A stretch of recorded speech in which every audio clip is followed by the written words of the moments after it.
एगो लड़की कहती है अपना होके वाला पति से, है ना, कि अरे कान्हा बोले के राई भालवा आ चले लचिता के चलावा,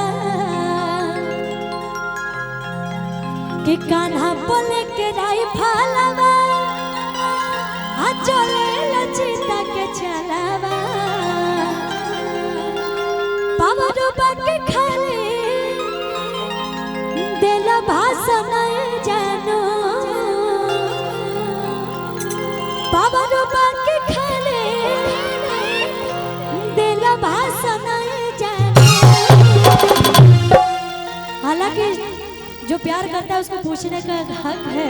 पूरा हक है, और वो लड़की पूछ रही है पावरो बाके खाले देला भाषण जानो,